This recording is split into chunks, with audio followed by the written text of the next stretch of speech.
Pacific Railway Act of 1862. 37th Congress of the United States at the second session begun and held at the city of Washington, in the District of Columbia on Monday the 2nd day of December 1861. Enact to aid in the construction of a railroad and telegraph line from the Missouri River to the Pacific Ocean, and to secure to the government the use of the same for postal, military, and other purposes. Be it enacted by the Senate and House of Representatives of the United States of America in Congress assembled, that Walter S. Burgess, William P. Blodgett, Benjamin H. Cheever, Charles Fosdick Fletcher, of Rhode Island, Augustus Brewster, Henry P. Haven, Cornelius S. Bushnell, Henry Hammond, of Connecticut, Isaac Sherman, Dean Richmond, Royal Phelps, William H. Ferry, Henry A. Paddock, Louis J. Stancliffe, Charles A.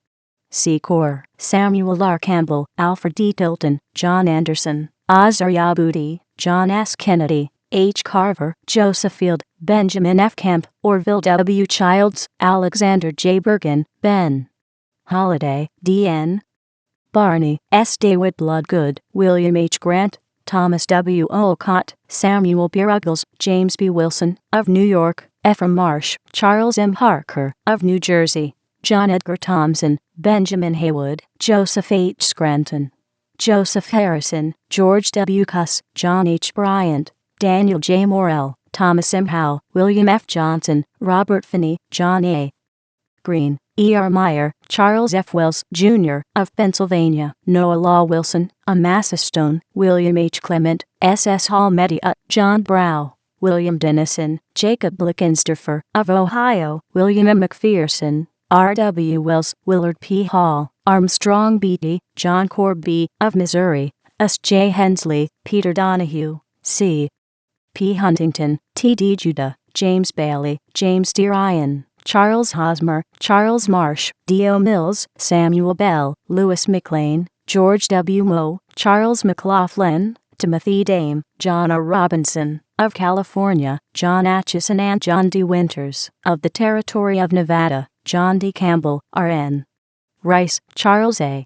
Trowbridge, and Ransom Gardner, Charles W. Penny, Charles T. Gorham, William McConnell, of Michigan, William F. Coolbaugh, Lucius H. Langworthy, Hugh T. Reed, Hoyt Sherman, Lyman Cook, Samuel R. Curtis, Louis A. Thomas, Platt Smith, of Iowa, William B. Ogden, Charles G. Hammond, Henry Farnham, Amos C. Babcock, W. Selden Gale, Nehemiah Bushnell, and Lorenzo Bull, of Illinois, William H. Swift, Samuel T. Dana, John Bertram, Franklin S. Stevens, Edward R. Dinker, of Massachusetts, Franklin Gorin, Laban J. Bradford, and John T. Levis, of Kentucky, James Dunning, John M. Wood, Edwin Noyes, Joseph E. Ton, of Maine, Henry H. Baxter, George W. Collimer, Henry Keyes, Thomas H. Canfield, of Vermont, William S. Ladd, A.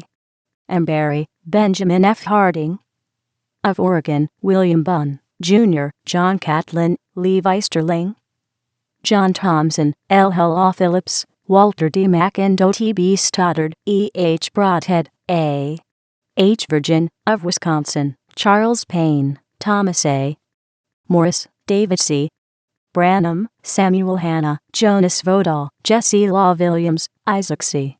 Elston, of Indiana, Thomas Swan, Chauncey Brooks, Edward Wilkins, of Maryland, Francis Sari Cornell, David Blakely, A. D. Seward, Henry A. Swift, Dwight Woodbury, John McCusick, John R. Jones, of Minnesota, Joseph A. Gilmore, Charles W. Woodman, of New Hampshire, W. H. Grimes, J.C. Stone, Chester Thomas, John Kerr, Werter R. Davis, Luther C. Chalice, Josiah Miller, of Kansas, Gilbert C.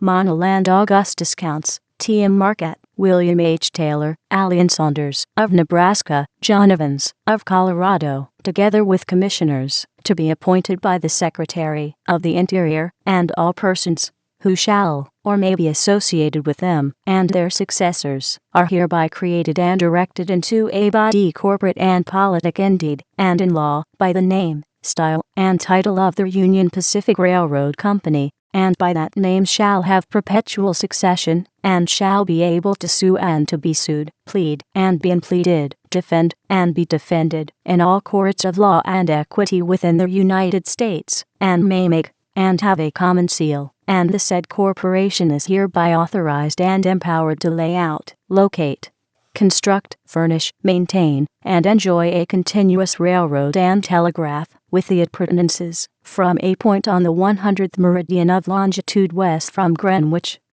between the south margin of the valley of the Republican River and the north margin of the valley of the Platte River, in the territory of Nebraska, to the western boundary of Nevada Territory, upon the route and terms hereinafter provided, and is hereby vested with all the powers, privileges, and immunities necessary to carry into effect the purposes of this act as herein set forth. The capital stock of said company shall consist of 100,000 shares of $1,000 each, which shall be subscribed for and held in not more than 200 shares by any one person, and shall be transferable in such manner as the bylaws of said corporation shall provide. The persons herein before named, together with those to be appointed by the Secretary of the Interior, are hereby constituted and appointed commissioners, and such body shall be called the Board of Commissioners of the Union Pacific Railroad and Telegraph Company, and 25 shall constitute a quorum for the transaction of business. The first meeting of said board shall be held at Chicago, at such time as the commissioners from Illinois herein named shall appoint, not more than 3 nor less than 1 month after the passage of this act, notice of which shall be given by them to the other commissioners, by depositing a call thereof in the post office at Chicago, post paid to their address at least 40 days before said meeting, and also by publishing said notice in one daily newspaper in each of the cities of Chicago and St. Louis. Said board shall organize by the choice from its number of a president, secretary, and treasurer, and they shall require from said treasurer such bonds as may be deemed proper, and may from time to time increase the amount thereof, as they may deem proper. It shall be the duty of said Board of Commissioners to open books, or cause books to be opened, at such times, and in such principal cities, in the United States, as they or a quorum of them shall determine, to receive subscriptions to the capital stock of said corporation, and a cash payment of 10% upon all subscriptions, and to receipt therefor.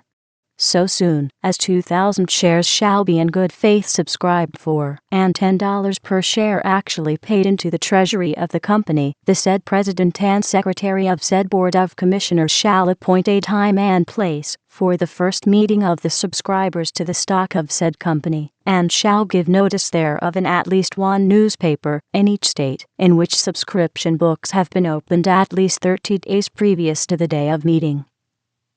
And such subscribers as shall attend the meeting so called, either in person or by proxy, shall then and there elect by ballot not less than 13 directors for said corporation, and in such election each share of said capital shall entitle the owner thereof to 1 vote. The president and secretary of the board of commissioners shall act as inspectors of said election, and shall certify under their hands the names of the directors elected at said meeting. And the said commissioners, treasurer, and secretary shall then deliver over to said directors all the properties, subscription books, and other books in their possession, and thereupon the duties of said commissioners and the officers previously appointed by them shall cease and determine forever, and thereafter the stockholders shall constitute said body politic and corporate. At the time of the first and each triennial election of directors by the stockholders, 2 additional directors shall be appointed by the President of the United States, who shall act with the body of directors, and to be denominated directors on the part of the government. Any vacancy happening in the government directors at any time may be filled by the President of the United States. The directors to be appointed by the President shall not be stockholders in the Union Pacific Railroad Company. The directors so chosen shall, as soon as may be after their election, elect from their own number a president and vice president, and shall also elect a treasurer and secretary. No person shall be a director in said company unless he shall be a bona fide owner of at least 5 shares of stock in the said company, except the 2 directors to be appointed by the president as aforesaid. Said company, at any regular meeting of the stockholders called for that purpose, shall have power to make bylaws, rules, and regulations, as they shall deem needful and proper, touching the disposition of the stock, property, estate, and effects of the company, not inconsistent herewith, the transfer of shares, the term of office, duties, and conduct of their officers and servants, and all matters whatsoever which may appertain to the concerns of said company, and the said board of directors shall have power to appoint such engineers, agents, and subordinates as may from time to time be necessary to carry into effect the object of this act, and to do all acts and things touching the location and construction of said road and telegraph. Said directors may require payment of subscriptions to the capital stock, after due notice, at such times, and in such proportions, as they shall deem necessary to complete the railroad and telegraph within the time in this act prescribed. Said president, vice president, and directors shall hold their office for 3 years, and until their successors are duly elected and qualified, or for such less time as the bylaws of the corporation may prescribe, and a majority of said directors shall constitute a quorum for the transaction of business. The secretary and treasurer shall give such bonds, with such security, as the said board shall from time to time require, and shall hold their offices at the will and pleasure of the directors. Annual meetings of the stockholders of the said corporation, for the choice of officers, when they are to be chosen, and for the transaction of annual business, shall be holden at such time and place, and upon such notice, as may be prescribed in the bylaws.